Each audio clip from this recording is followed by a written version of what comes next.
वालेकुम जी।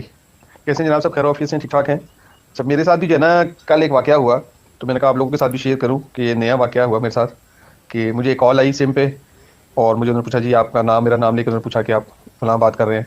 और मैंने उसका जी मैं बात कर रहा हूँ। उन्होंने कहा जी एक नंबर, उन्होंने मुझे बताया कि ये सिम का नंबर है, ये आपके नाम से, मैं आपको पता है। मैंने कहा जी मेरे नाम सिम नहीं है, और ना मैंने निकलवाई है। उन्होंने कहा जी आपके नाम ही है, 2018 में हमने निकलवाई थी, और इसके इसके ऊपर जो है एक FIR कटी हुई है, MFI से बात कर रहे हैं। तो मैंने कहा जी मेरे नाम नहीं है। उन्होंने कहा अच्छा ये आपके नाम नहीं है?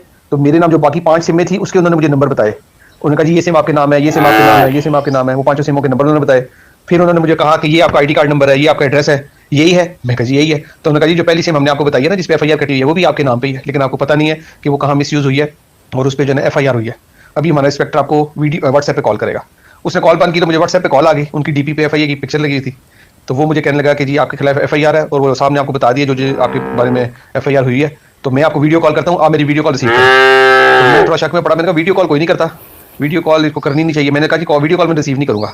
तो उसने मुझे काफ़ी डराया धमकाया और बदतमीजी से मुझसे बात की। उसने कहा जी कि आपको वीडियो कॉल रिसीव करनी पड़ेगी। मैंने कहा मैं माजरत चाहता हूँ, आप मुझे FIR नंबर बता दें, मैं आपके पास ऑफिस में आ जाता हूँ। उसको मेरी लोकेशन भी पता थी कि मैं इस्लामाबाद में नहीं हूँ। तो वो मुझे कहने लगा जी मुझे आप 2 घंटे में कैसे मेरे पास पहुंचेंगे, मुझे आप 2 घंटे में मेरे ऑफिस में चाहिए। तो मैंने उसको को जाहिर कराया कि जैसे मैं इस्लामाबाद में, मैंने कहा जी आप मुझे बताएं, मैं 2 घंटे में आपके पास आ जाता हूँ।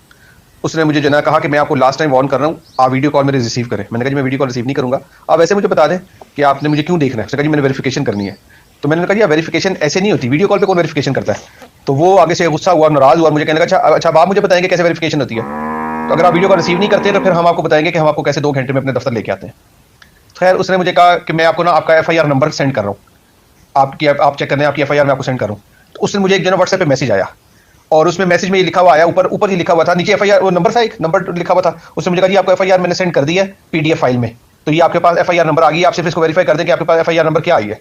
तो वो मैंने देखा, तो उसके ऊपर मैसेज लिखा हुआ था कि आपका फोन का डेटा जो है दूसरे फोन में ट्रांसफर होने लगा है, और ये उसका कोड है, तो ये कोड आप किसी के साथ शेयर ना करें। तो वो तो मैंने मैसेज पढ़ लिया। तो मैंने कहा जी ये तो इसमें लिखा हुआ है कि आप मेरा डेटा सारा ट्रांसफर करने लगे। उसने कहा जी FIR नंबर है, आप इसको फौरन मुझे बताएं कि ये क्या FIR नंबर आपके पास आया है।